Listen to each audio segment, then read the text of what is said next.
방송에서 제공하는 투자 정보는 투자 판단에 대한 조언입니다. 방송에서 제공하는 주식의 가치, 가격 상승 및 가격 하락에 대해서는 방송사에서 보장하지 않습니다.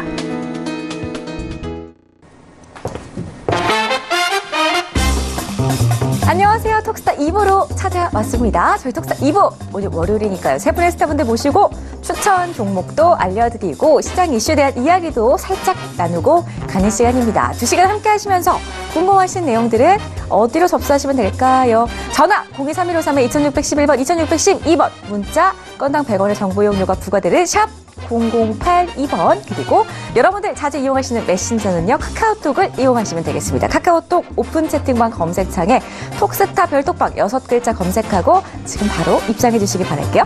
자, 1부에서 제가 퀴즈를 내드렸었는데요. 맞추셨나요? 못 맞추시는 분들을 위해서 또 힌트를 드려야겠죠? 2부에서도 퀴즈 다시 한번 내드립니다. 화면으로 공개할게요. 오늘의 퀴즈였죠. 일과 삶의 균형이라는 뜻으로 업무 속에서도 자신의 삶과 여유를 가질 수 있는 근무 환경을 일컫는 말은 무엇일까요? 1번 워라벨, 2번 비상벨, 3번 데시벨. 정답을 아시는 분들은 샵 0082번으로 문자 보내주시면 되겠습니다. 자, 추첨을 통해서 5분께 선물 드리고 있고요. 힌트 드릴게요. 우리 모두가 원하는 삶이죠. 워크라이프 밸런스. 이 말을 줄여서 이렇게 부른다고 합니다. 워크라이프 밸런스. 일과 삶의 균형이라는 뜻이죠. 정답을 아시는 분들 샵 0082번으로 연락 주시기 바랄게요. 자, 지금 시간이 8시 58분 넘어가고 있네요. 별톡방에서는 어떤 분들이 찾아오셨는지, 별톡방에서는 어떤 이야기들이 오고 가는지 살짝 살펴보고 갈게요. 별톡방 열어주세요. 오픈. 네, 볼게요. 자, 우리 쿨라인님께서 오늘 G3 종목회담 수익률이 궁금하네요. 선방하는 것 같은데 금요일 이 주식 사지 마라가 진짜 도움이 된 것 같습니다. 라고 하셨어요. 금요일도 그렇고요. 저희 월화수목금 2부에서 매일매일 여러분들께 아주 좋은 내용들 소개해드리기 위해서 이 시장에 도움이 되는 내용들 아주 세 분의 스타분들 모시고 낱낱이 분석해드리고 있습니다. 지금 이 시간 9시부터 10시 주목해 주시기 바라겠고요. 계속 볼게요. 우리 얼큰이님께서 내일장은 반등 줄까요? 라고 하셨는데요.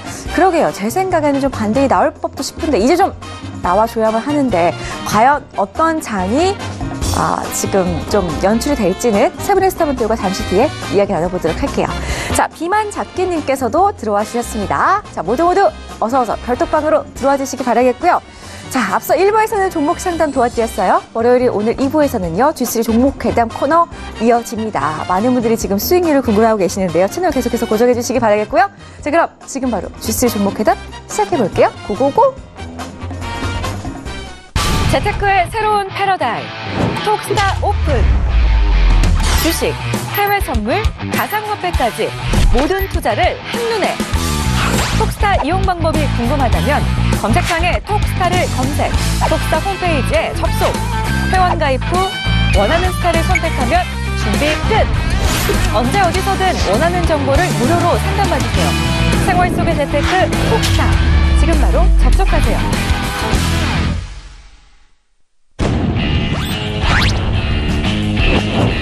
손실 계좌 복구 전문 옐로우 칩 공략으로 당신의 죽은 계좌도 살려낼 리나스타입니다.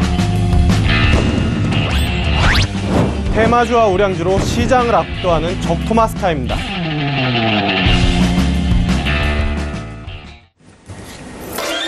네, 안녕하십니까. G3 종목회담 김보스타입니다.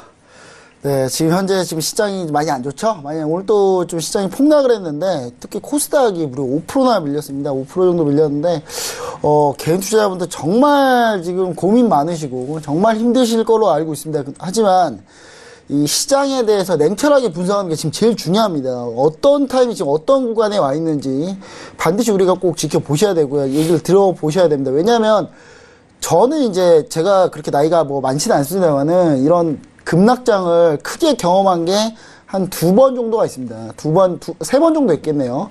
첫 번째로 국내 시장만 얘기 드릴게요. 국내 시장만 얘기 드리면은 IMF 사태 때랑 카드 사태, 그 다음에 2008년 글로벌 금융위기.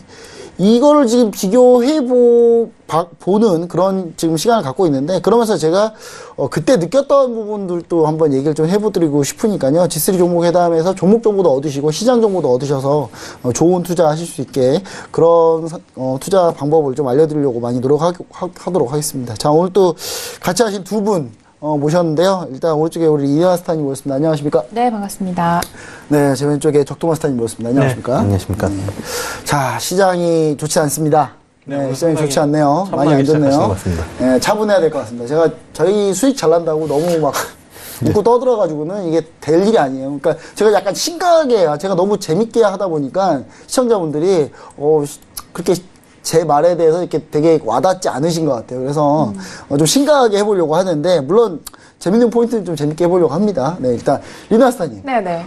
일주일 동안 정말 지지난주가 정말 힘들었다고 다들 생각했는데, 맞습니다. 이번 주가 더 힘들어요. 사실 이번 주 월요일부터 힘듭니다. 지금 시장 어떻게 좀 대응하고 계시는지 한번 얘기 말씀 한번 부탁드립니다.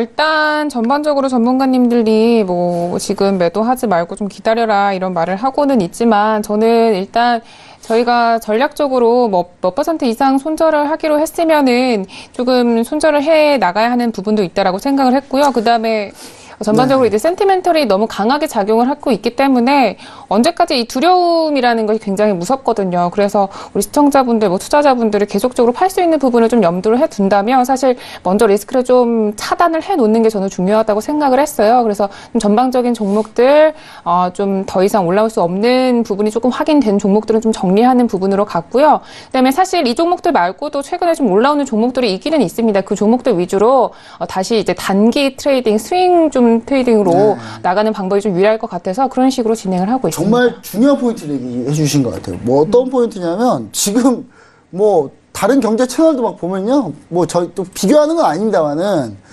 투매하지 마라 이 얘기만 주구장창 하고 있어요. 근데 저희는 이제 좀 그 반대로 좀 얘기를 많이 했고요. 근데 이게 문제가 뭐냐면, 투매하지 말라고 해서 결국 버텼더니 지금 이 사태 나는 거거든요, 결국. 지금 오늘 개인들이 코스피 4,880억 팔았고요. 코스닥 3,000억 넘게 팔았는데, 개인들이 이거 팔고 싶어서 팔았겠습니까, 이거? 예, 손절 나가니까 파는 거죠. 근데 손절을 계속 버티다가 지금 막 어쩔 수 없이 판 것 같은데, 제가 봤을 때는 이게 지금 과연 개인 투자자분들도 잘 생각해 보셔야 되겠지만, 여기서 좀 얘기하시는 분들도 좀 이게 뭐 저희 포함해서 좀 정신 좀 차려서 좀 좋은 정보를, 좀 냉철한 정보를 좀 줬으면 좋겠습니다. 저는 약간 그런 생각도 좀 많이 해보고요. 우리 적토마스타님, 네. 우리 더블팀의 적토마스타님의 일주일 동안 종목 대응, 시장 대응 한번 궁금합니다. 왜냐면 정말 해안이 되는 종목도 많이 있었거든요. 그래서 저는 이번 어떻게 대응했는지 참 궁금하네요. 일단은 뭐 사실 지금 시장에서 시장 조정 대비 견조하게 버티는 종목을 들고 계신 투자자분들이라면 사실 그 종목을 굳이 팔 필요는 없다라고 이제 좀 보고 있는데, 시장 대비 낙폭이 더 크거나 아니면은 사실 국내 시장이 장 초반부터 무조건 빠지는 건 아니거든요. 최근에 요 며칠 들어와서 이제 중국 시장이랑 커플링이 되면서 중국 시장 장 초반에, 그러니까 또는 미국 시장이 좋아가지고 장 초반에 이제 올라갈 때 분명히 움직이는 종목들은 있었어요. 근데 그 미국 시장 영향을 받아서 국내 시장 장 초반에 잠깐 뭐 반등을 하더라도 그때 반등이 못 나오는 그런 종목들은 다 가지치기를 해서 일단 포트폴리오에서 좀 제외를 하는 그런 이제 뭐 전략을 좀 취했고요.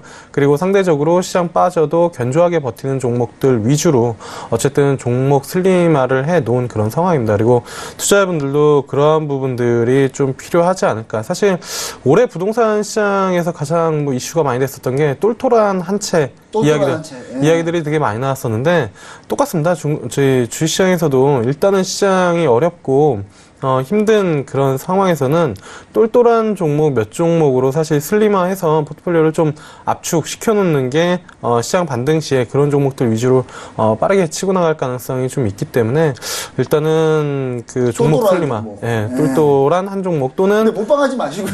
예, 이게 이제 좀 조금만 넣고 조금만 보자는 거죠. 가장 중요한데, 이제 한 종목의 뭐 포트폴리오를 전체적으로 이제 비중을 만들어 놓는 게 아니라, 그러니까 똘똘한 몇 종목 또는 한 종목을 이제 일단은 조금만 가져가자라는 현금 정도로. 보유하면서. 예, 그런 전략을 일단은 취하고 있어서 투자자분들도 그렇게 좀 참고를 하시면 좋지 않을까, 이렇게 좀 보고 있습니다. 네, 알겠습니다. 이렇게 해서 일주일 동안 어떻게 좀 대응했는지, 어떤 투자의 철학으로 우리가 접근하고 있는지 좀 얘기를 좀 드렸고요.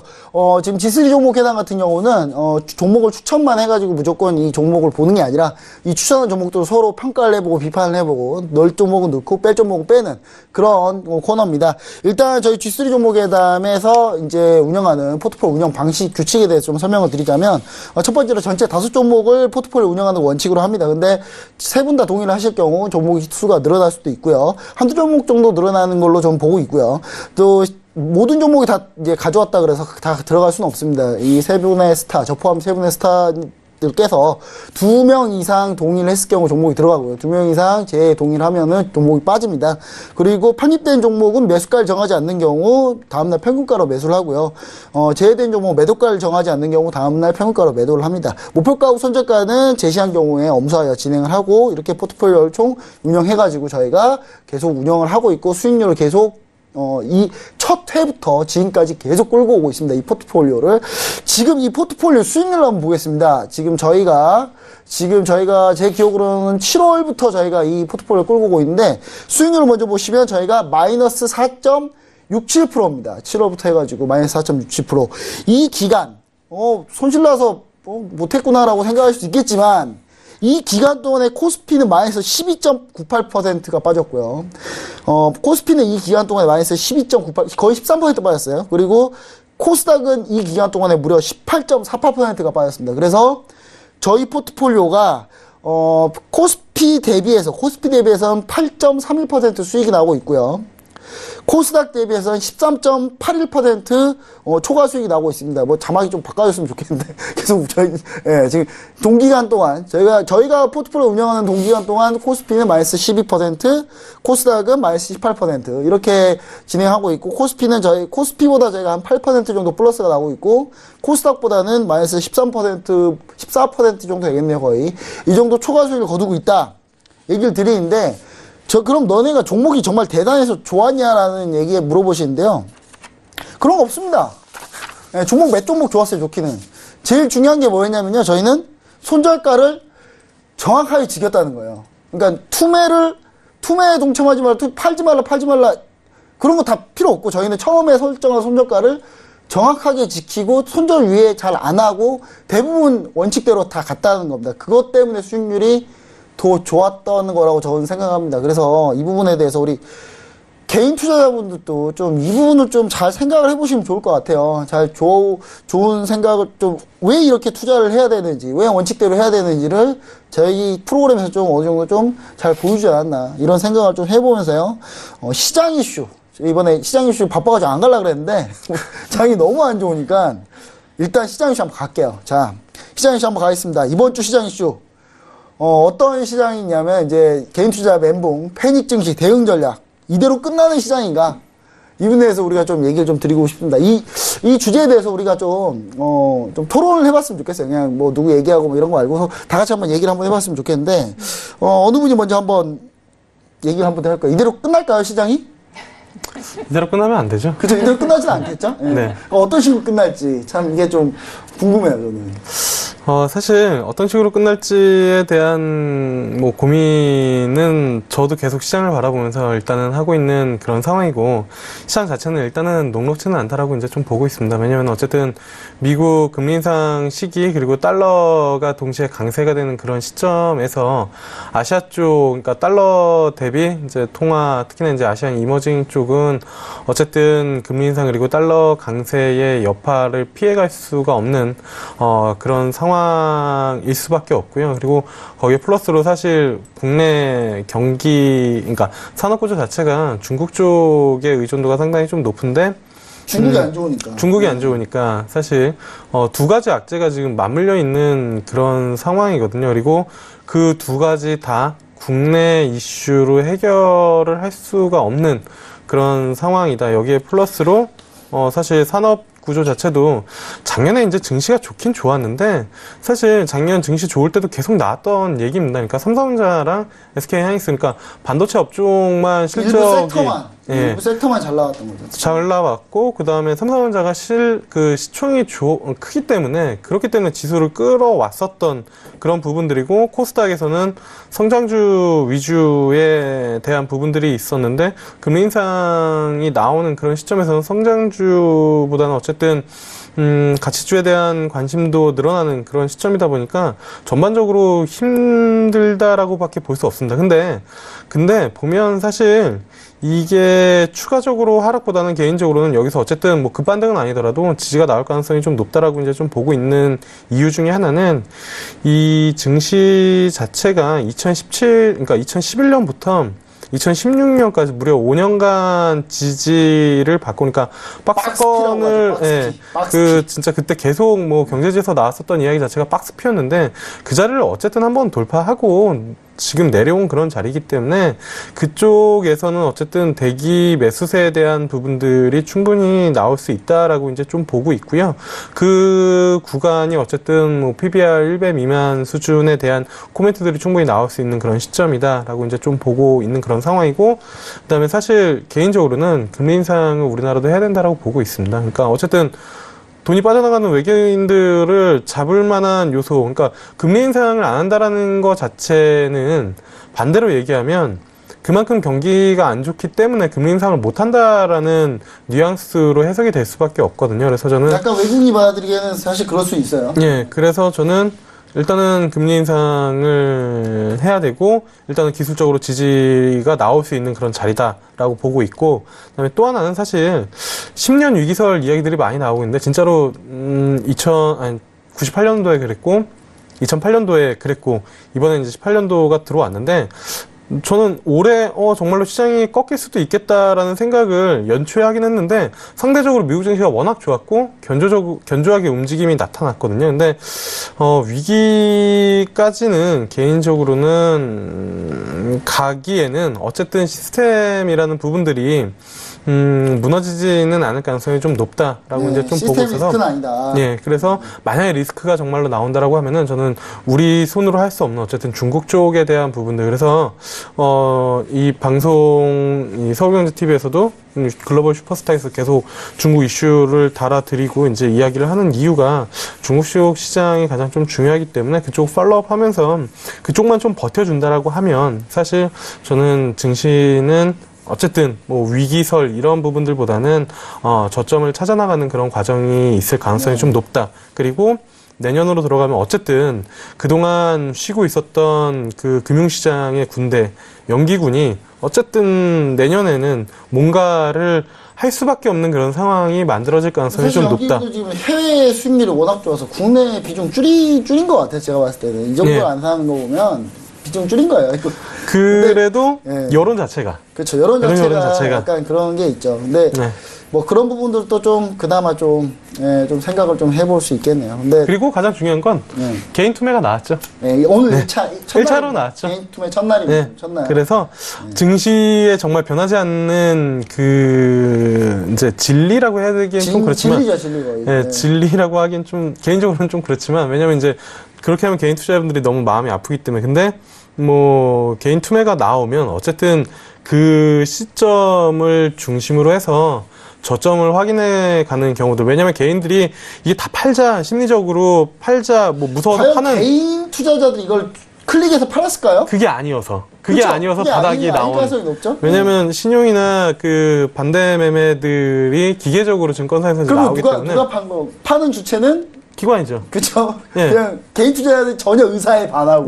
그래서. 의사에 반해서 그냥 물량 나온 거죠. 그래서 그렇게 되면 일단 물량도 가벼워지고, 뭐 충분히 저가 매수를 할 수 있는 심리적인 부분들도 있기 때문에 저는 뭐 저점을 잡아가는 그런 과정이지 않을까라고 이제 좀 보고 있습니다.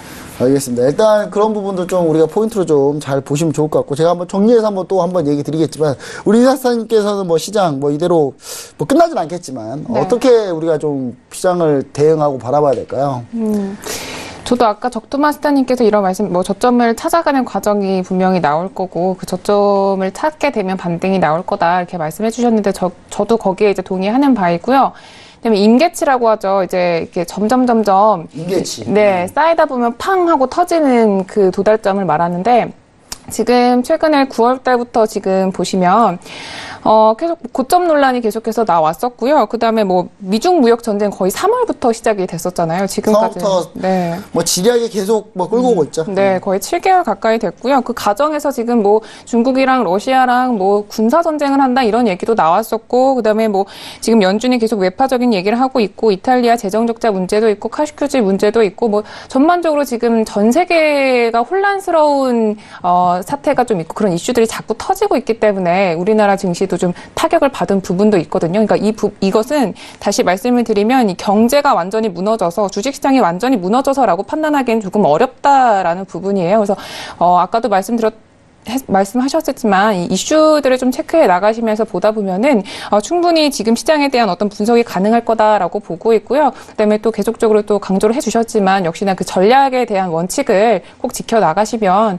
저한테는 제일 여기서 중요한 게 개인 투자로 다 물린 거 제가 좀 생각해 보니까 상담 많이 해보잖아요. 손절 안 해요. 손절 안 합니다. 버텨요. 버티고 20-30% 물려가지고 그때 상담이 들어와요. 이게 문제라고 봐요, 저는. 그 자꾸 경제 채널 다른 데서 뭐 마찬가지고, 뭐 저희 쪽에서 뭐 그럴 수도 있겠었겠지만, 뭐 저희는 안 그랬으니까, 일단. 제가 아는 분들은 그런 분이 아무도 없어요. 계속 투매하지 마라. 결국 이거 못 버티고 다 던졌거든요. 이거는 제가 봤을 때는 진짜 문제가 있습니다. 이거는 도대체 아니 자기가 책임지지도 못할까 하면서 그 투매를 왜 하지 말라고 계속 해가지고 팔지 말라고 해가지고 이 문제를 일으키는지 저는 참 이해가 안 됩니다. 이해가 안 돼요. 일단 뭐 그런 부분 원칙 부분 진짜 리안스타님 얘기해 주셨는데 원칙을 잘 지켰을 때 수익률이 어떤지는 저희 프로그램에서 딱 보여주는 것 같아요. 일단 알겠습니다. 뭐 그렇게 내용 정리가 되신 건가요? 네. 일단 뭐 전 종합적으로 좀 얘기 드리자면 개인 투매 첫날입니다. 개인 투매 첫날. 자, 개인 투매 첫날은 사실 개인 투자자들이 손절하고 싶어서 손절한 게 아닌 게 대부분이겠는데 첫날로 끝나진 않습니다. 사실 첫날로 끝나진 않으니까요. 한 두세 번 더 투매가 나올 거라 보고는 있습니다. 보고는 있기 때문에 그 부분들 투매가 나오는 거 좀 소화하고 올라가는 부분을 우리가 좀 고민해 보시면 좋을 것 같고 그냥 투자자별 외외 동향만 보시면은 금융투자가 많이 샀거든요. 금융투자 자, 한 번에 V자 반등 줄까요? 저는 V자 반등 안 온다고 봅니다. 왜냐하면 금융투자 제가 목요일날 교육 시간에 항상 얘기 드렸죠. 금융투자 단기 트레이더예요. 단기 트레이더. 프랍에 우리 김영철 우리 그 적도마스터님하고 잘 아시는 분들 많잖아요. 네. 예, 프랍 2-3일 뒤면 다 팔아요. 다시. 그러니까 과연 V자 반등 올라오면 팔 건데 아마 단기 V자 반등이 가능하나 저는 최소한 쌍바닥, 쓰리바닥 가야지 저점 나온다 뭐 이렇게 좀 보고 있으니까요. 그런 부분들 너무 많은 기대하지 마시고 올라올 때 잘 관리하시고 오늘 제가 아침 10시에 글로벌 슈퍼스탁 하면서 제가 얘기 드렸어요. 장중에 그때 올라왔거든요. 지금 안 되는 종목 정리하시라고. 지금 안 되는 종목 정리하시고 또 뒤로 가면 또 밀린다. 중국장 시장은 또 밀릴 수 있다. 안 되는 종목 정리하라고 그렇게 얘기를 드렸었는데 그것도 안 되는 분들이 대부분 많으시니까 제발 이런 것도 좀 우리가 경험적으로 얘기하는 거 잘 들으셨으면 좋겠습니다. 저 생각은 그렇고요. 좀 잘 책임지는 말들을 좀 많이 했으면 좋겠고 연기금 이제 와서 사거든요. 오늘 증시 안정화 대책 5,000원 나가잖아요. 너무 예, 저는 듣자마자 웃었어요. 뭐 장난하는 것도 아니고 무슨 개인이 오늘 판 게 8천억, 7천억, 8천억이죠. 무슨 장난하는 것도 아니고 무슨 5천억 펀드 얘기 나가고 있고 아니 글로벌 금융위기 때요. 제가 2008년만 얘기 드릴게요. 2008년에 증시 안정화 펀드 한 10몇 번 나왔어요. 예. 그래도 안 돼요. 그래도. 예, 지금 이제 한번 얘기했는데 저는 제가 봤을 때는 아직 잘 모르시는 것 같아요. 이분 아직 어느 정도 상황인지 잘 모르시는 것 같은데 이게 자산이 깎이면은 결국 개인 투자자분들이 뭐에 문제가 생기냐면 소비에 문제가 생기고 내수에 문제가 생깁니다. 그러니까 이런 부분도 좀 잘 생각을 해봤으면 좋겠습니다. 일단 뭐 여기까지 얘기 맞추고요. 일단 포트폴리오 한번 보겠습니다. 저희 그 G3 종목 회담에 있는 제가 7월부터 계속 운영해 오고 있는 포트폴리오 한번 보여주시죠. 예.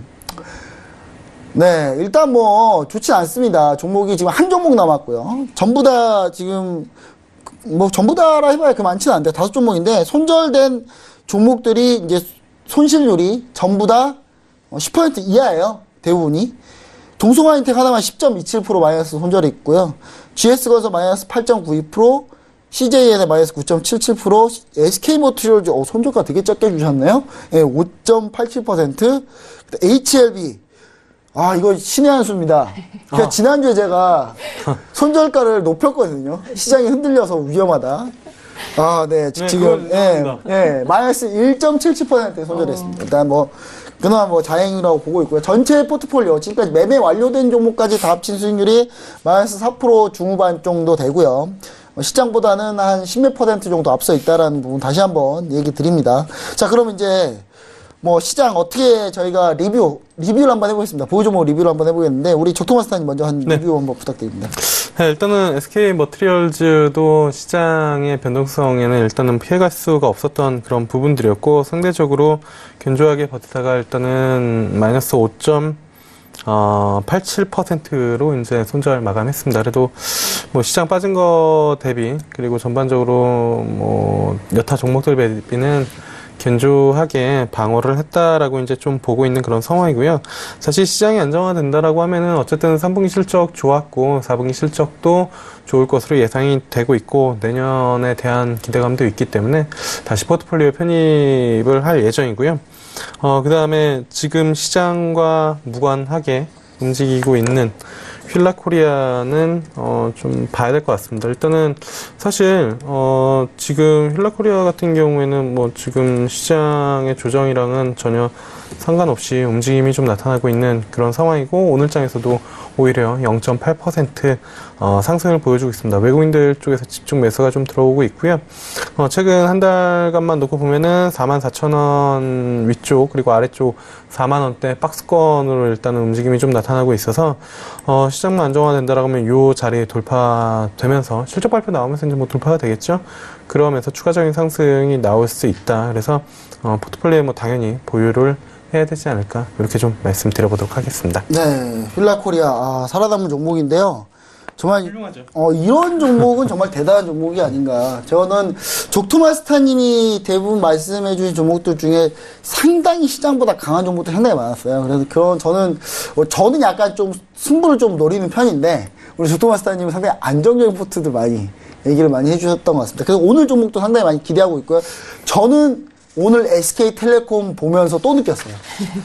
편입이 안 됐지만. 네. SK텔레콤. 오늘 이 장에 SK텔레콤 보십시오. 차트 한번 보시면은. 안 빠지죠. 안 빠집니다. 역시 제가 볼 때 확실히 강한 종목, 적토마스터님이 가지고 오신다는 거.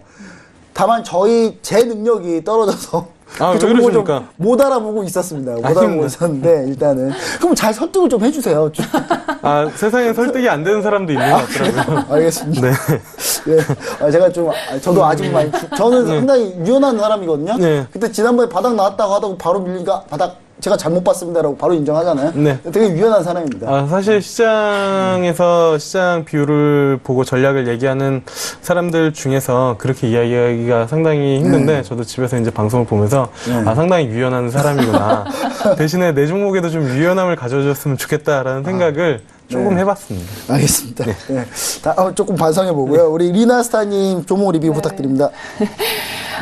일단 제가 가지고 있었던 종목은 동성화인텍 먼저 말씀을 드리면, 이 종목은 약간 시장이 안 좋을 때 갔었던 종목인데, 시장이 잠깐 반등 나올 때 그때부터 수익 실현하는 매물들이 좀 많이 나왔어요. 그래서 제가 7,600원 정도를 손절 라인으로 드렸었는데, 이 부분에서 손절되고, 지금은 이제 6,800원 정도에서 조금 지지 라인을 보고 있는 상황이고요. 그 다음에 강하게 사실 지지를 지금 받지 않고 있기 때문에 이 121선을 좀 기준으로 지금 보유하고 있으신 분들은 좀 대응을 추가적으로 해 나가셨으면 좋겠습니다. 보유자분에 대한 이런 설명까지도.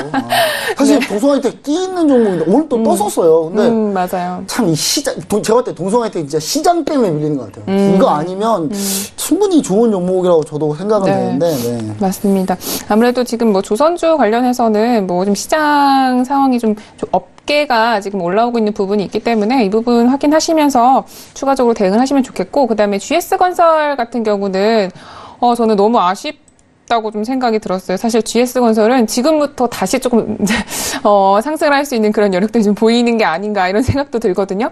최근에 지금 3분기 실적을 발표를 했는데 굉장히 소실적을 지금 나왔고 그다음에 창사 이래로 거의 영업이익 1조 지금 보고 있는 상황인데 재무 구조가 상당히 좀 좋아지고 있습니다. 지금 현금 흐름이 굉장히 좋아서 차입금이 지금 지난해보다 많이 줄어들었고 부채 비율도 지난해는 한 322%인데 지금은 200%까지로 많이 줄어들었고 또 신용 등급도 안정해서 긍정으로 지금 최근에 또 상향 조정이 됐다고 합니다.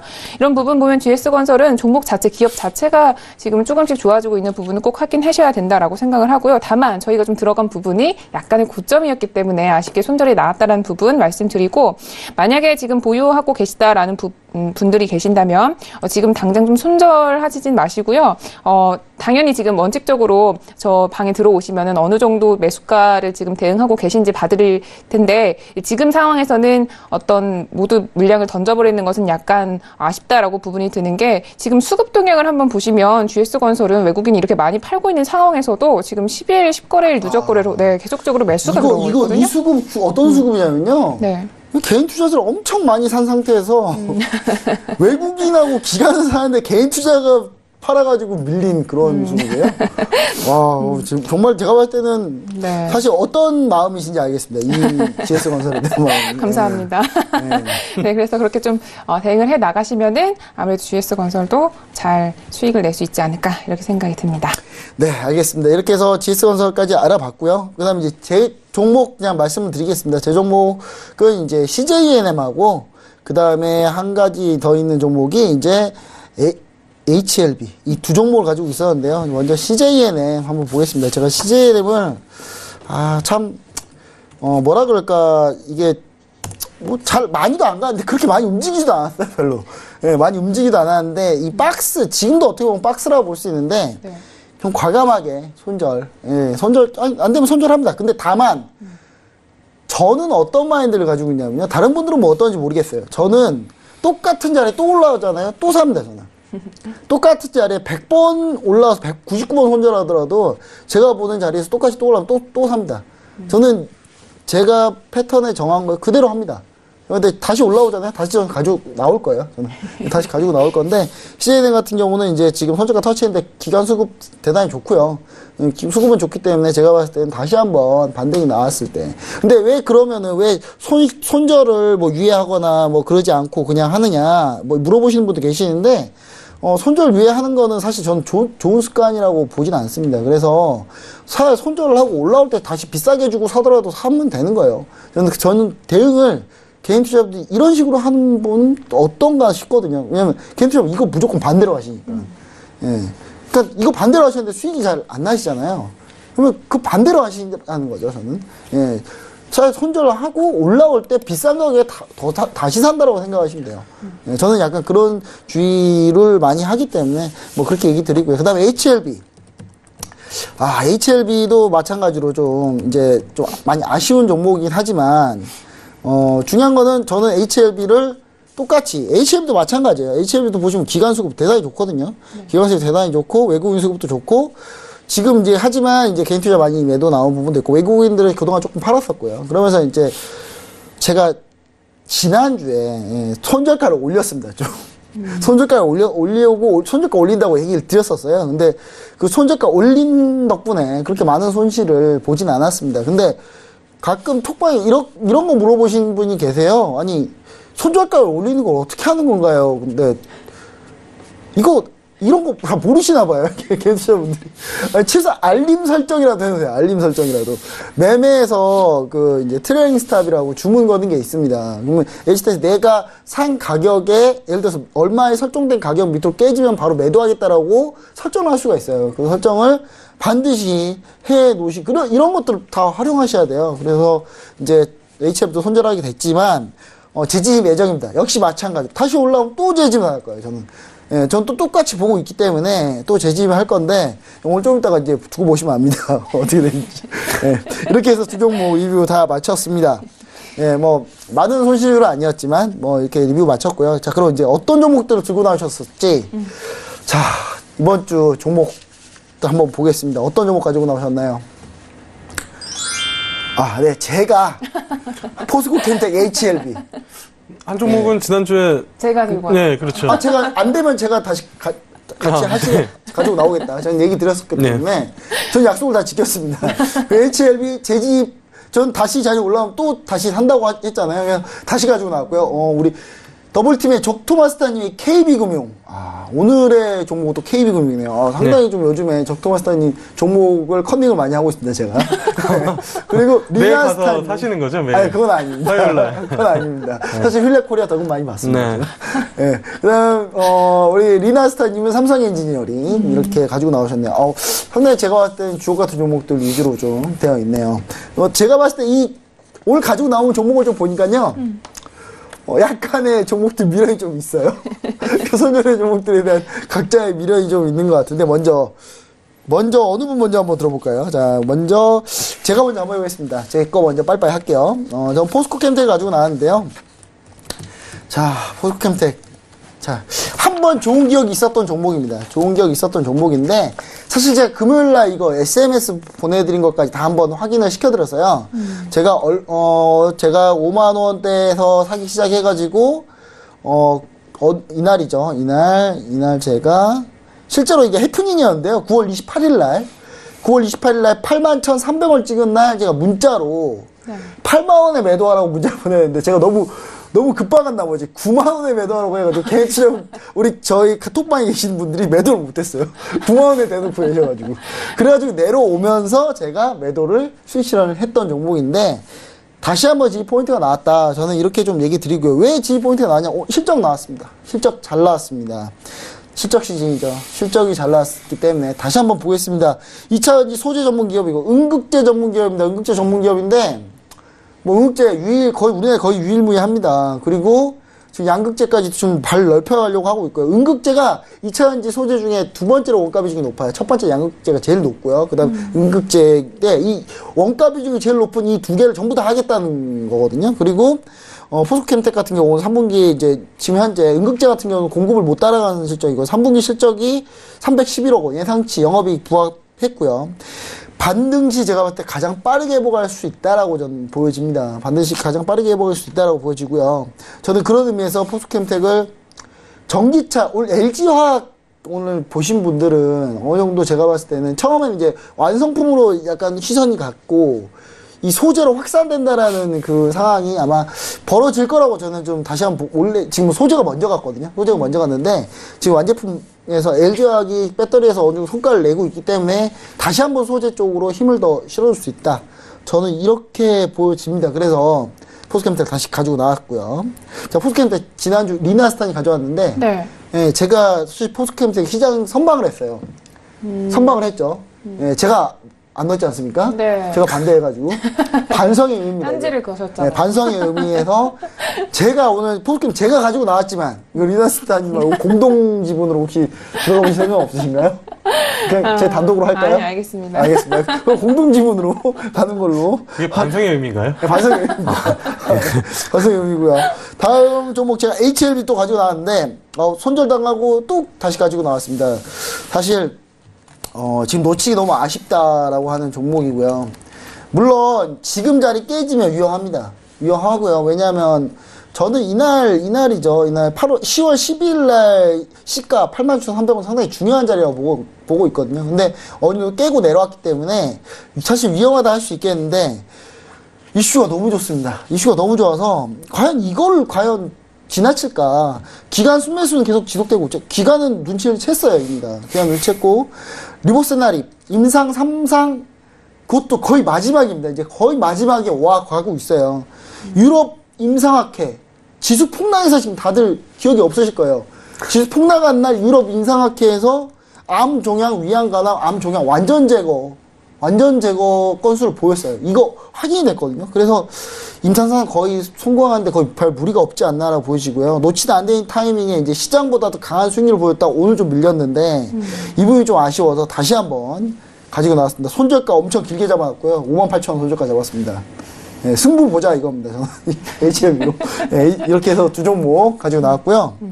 자, 그리고 우리 이제 그러면 이제 적토마스타님 종목. 네. 되게 궁금합니다. KB금융 어떤 컨셉으로 가지고 나오셨을지. 오늘 또 예상은 좀 되는데 한번 얘기를 한번 해주시죠. 네. 일단은 KB금융 같은 경우에는 최근 주식시장 조정과 무관하게 전혀 빠지지 않고 있다라는 부분들이고요. 물론 이제 10월 초 기준으로 하면은 56,000원에서 한 51,000원대까지 한 10% 조정받았지만 그 전부터 이미 주가는 충분히 조정을 받아왔고요. 연초부터 빠져왔습니다. 연초부터 빠져왔고 8월 달에 이제 5만 원이 한번 깨졌다가 그 이후로는 이제 5만 원 밑으로 잘 내려가지 않는 그런 모습. 그리고 최근에 이제 뭐 코스피 시장, 지지력이 강하네요. 네, 코스닥 시장이 변동성이 있음에도 불구하고 일단은 5만 원 밑으로는 안 보내겠다라는 강력한 의지가 주가 흐름에서 보여지고 있고요. 그다음에 사실 KB금융이 5만 원 밑으로 안 내려가는 가장 큰 이유는 지금 시장의 그 변동성을 키우는 우려감 중에 하나가 이제 미국 금리 인상, 그다음에 달러 강세, 그다음에 중국 이슈 이건데 어쨌든 뭐 미국 금리 인상에 대한 부분들을 해결하기 위해서는 그러니까 그 금리 차를 줄이기 위해서는 우리나라도 뭐 금리 인상을 해야 되는 부분들이고 이번에 약간 그 코멘트 자체가 12월에 할 것처럼 이제 코멘트를 그렇죠. 했기 때문에 근데 또 시장이 이렇게 빠져가지고 잘 모르겠어요. 근데 저는 한 가지 포인트 있습니다. 금리 인상에 대해서. 입 꽉 깨물고 얘기하시는 것 어떤 같은데요. 거냐면요.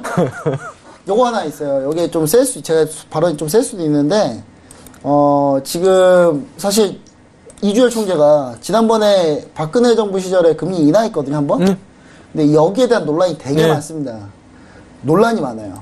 네, 논란이 많은데 저는 뭐 사실 좀 어느 정도 좀 생각은 해보고 있습니다. 근데 이게 완전히 독립적이었죠. 예, 독립적이어야 되는데 저 그렇지 않다고 생각한 적이 몇 번 있었어가지고 예전에 이 전임 총재님 김중수 총재님이 계실 때 김 총재님이 6개월 동안 반대로 하셨거든요. 시장 얘기하신 거에. 근데 마지막에 김중수 총재님이 이제 물러나실 때 이주열 총재님 이제 선임되고 오실 때 한국은행의 독립성이 참 우려된다라고 하고 나가셨어요. 저 그 얘기 듣고 엄청 웃었습니다.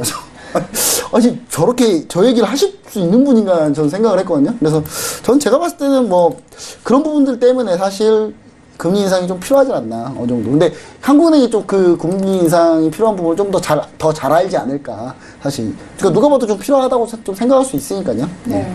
그래서 일단은 뭐 금리 인상을 하는 방향성으로 뭐 올해 안 하더라도 내년에 안 할 수는 없다 이거죠, 저도. 네. 그쵸. 네. 네. 안 할 수는 없다. 네. 뭐 올해 안 하더라도 내년에는 하지 않을까. 이미 시장 금리는 가고 있어요, 지금. 그래서 뭐 실적 봤을 때도 실적 잘 나왔고, 그러니까 뭐 시장 예상하는 만큼 예상이 되고 있고, 뭐 그래서 뭐 배당에 대한 부분들, 배당을 노리고 들어가는 건 아니지만 어쨌든 시장 불안정한 상황에서 저점 잡혀 있고 어쨌든 다운사이드보다는 업사이드가 더 열려 있는 그런 종목이다라고 하면은 충분히 담아볼 만하다. 그래서 KB금융 아주 단순하지만 확실한 전략으로 말씀을 드려보도록 하겠습니다.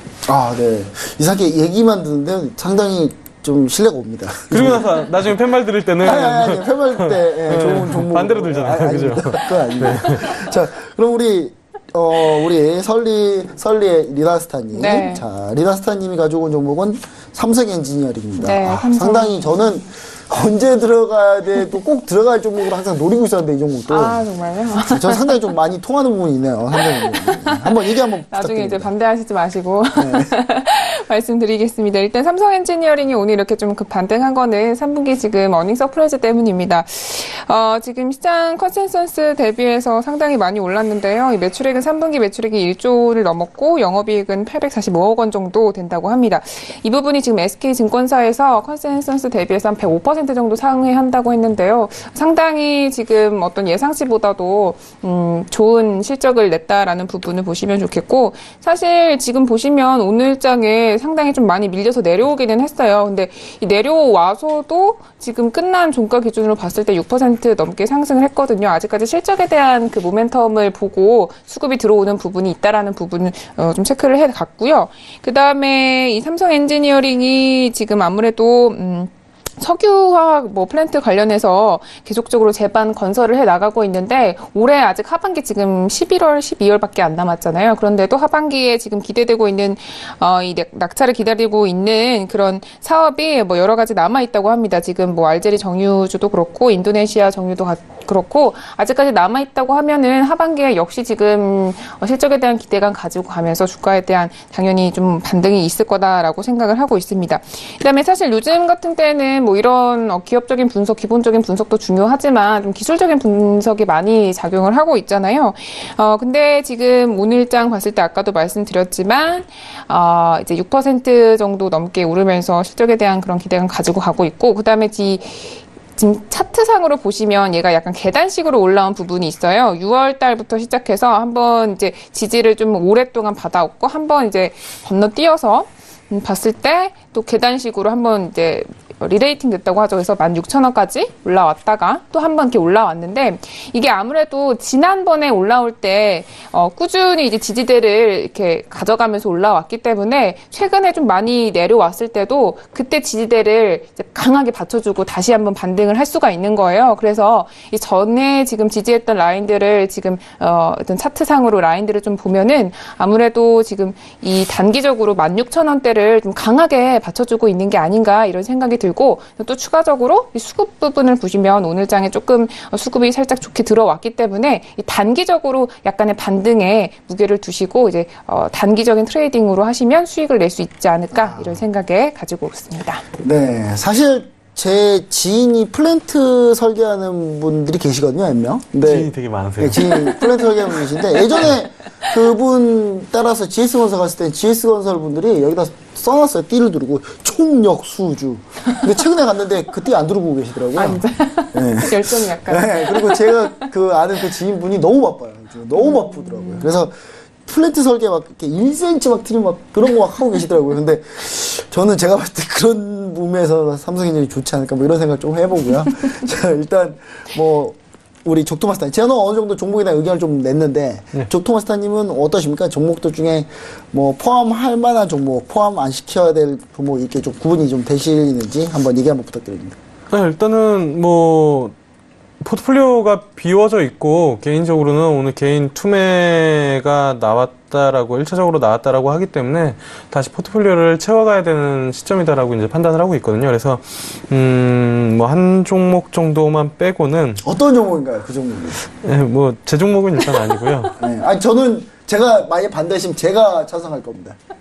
예, 저기 김보스타님 종목이어가지고요. 제 종목이요? 네. 혹시 어떤 종목인가요? HLB는 사실 전 좋다라고 이제 좀 보고 있는데, 반등도 빠르게 나올 수 있다라고 보고는 있습니다. 근데 일단은 포트폴리오를 좀 잘 갖춰놓고, 그 다음에 이제 아웃퍼폼할 수 있는 종목으로 조금 더 이제 어느 정도 셋업을 해놓고 거기서 이제 수익률 극대화 전략을 취하는 게 조금 더 그 투자자분들이 따라하시기에도 좋고 저희 포트폴리오가 좀 안정적이고 꾸준하게 좀 갈 수 있지 않을까 이렇게 좀 판단을 하고 있고요. 그 다음에 개인적으로 HLB도 좋지만 오늘 시장에서 상당히 세게 올라온 메이톡스를 저는 일단 다시 보고 있어서요. 네, 다음에 HLB랑 메이톡스와의 겨루기가 조금 기대가 그럼 되는 우리 부분입니다. 리나스타님은 여기서 빼야 될 종목이 혹시 있을까요? 네, HLB는 이제 그만 가지고 이건 돌직구 수준인데요. 저는 애둘러 돌려서 얘기를 했지만. 그만 가져와라. 네. 지금 일단 오늘장 9% 넘게 빠졌잖아요. 약간 거래량이 살짝 증가하면서 빠졌는데 약간의 더 매물이 쏟아지고 있기 때문에 약간 안정화되면 확인해보고. 네, 그때 들어가는 게 좋겠다 이런 생각입니다. 그럼 나머지 종목들은 크게 반대는 없으신가요? 네. 그럼 한번 나머지 종목들 가지고 한번 해볼까요? 한번. 자, 우리 적토마스터님 KB금융. 자, 편입할지 한번 정해보자. 하나, 둘, 셋. 네, 뭐 다 동의했네요. 그 다음에 이제 제 종목 중에 하나인 포스코 캠텍. 불안한데. 반제 일단. 종목. 네, 일단 하나, 둘, 셋 한번 들어보겠습니다. 하나, 둘, 셋. 다행입니다. 큰일 날 뻔했네요. 자, 그 다음에 리나스타님 삼성 엔지니어링 한번 들어보도록 하겠습니다. 하나, 둘, 셋. 그래도 2대 1이니까 네. 편입은 되는 걸로. 알겠습니다. 이렇게 해서 오늘 가져온 종목 중에 HLB 빠지고요. KB금융, 삼성엔지니어링, 포스코캠텍 이길 평균가로 매수하도록 하겠습니다. 자, 보시면은 지금 포트폴리오 화면 보시면 힐라코리아, KB금융, 삼성엔지니어링, 포스코캠텍 이렇게 4종목이 일주일 동안 또 운영이 되니까요. 여기 있는 손절가, 목표가 반드시 우리 개인 투자자분들 꼭 잘 확인해 주시고요. 한번 보시면 가장 좋을 것 같습니다. 뭐 이상 저희가 준비한 내용은 마치겠고요. 우리 민재관님께 마이크를 넘기도록 하겠습니다. 네, 오늘 새로운 종목들이 새 종목이나 편입이 됐습니다. 이렇게 힘든 시장에서 세 분의 스타분들이 추천한 종목들이니까요. 이번 주 시장, 다음 주 시장 계속 끝까지 함께 지켜봐 주시기 바랄게요. 자, 시간 관계상 세 분 먼저 여기서 보내드릴게요. 오늘 말씀 고맙습니다. 자, 오늘 퀴즈 정답자도 궁금하실 텐데요. 퀴즈 정답부터 맞춰보시죠. 오늘의 퀴즈였습니다. 정답은요. 일과 삶의 균형, 워라벨 1번이었습니다. 정답 맞춰주신 분들 정말 많았다고 하는데요. 그중에서 저희가 5분 추첨을 했습니다. 휴대전화 뒷번호로 공개할게요. 5937님, 0518님, 8671님, 3220님, 그리고 4658님까지 진심으로 축하드립니다. 내일 톡스타 고객센터에서 전화를 드린다고 하니까요. 모르는 전화번호여도 전화를 꼭 받으신 후에 우리 스타분들 유료방송 일주일 무료 이용권 챙겨가시기 바랄게요. 자, 저희 방송은 여기서 마치지만 오늘 상담받지 못하신 분들 혹은 오늘 추천주에 대한 고민 있으신 분들, 궁금증 있으신 분들은요. 검색창에 톡스타 검색하시고 저희 홈페이지에 들어가셔서 원하시는 스타분의 톡방에 입장하시면 어떤 궁금증이든지 해결해 가실 수 있으니까요. 이 부분도 참고하시기 바랄게요. 자, 잠시 뒤에 1부에서 함께했던 스타분들의 추천 종목들까지도 다시 한번 화면으로 정리해 드릴 거고요. 저희는 내일 밤 8시에 다시 오겠습니다. 고맙습니다.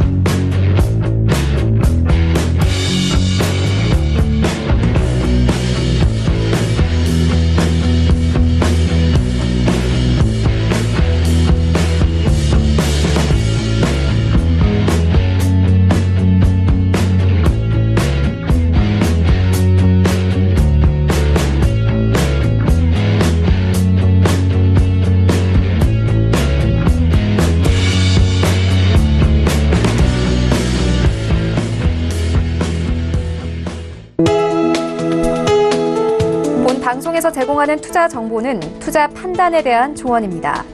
방송에서 제공하는 주식의 가치, 가격 상승 및 가격 하락에 대해서는 방송사에서 보장하지 않습니다.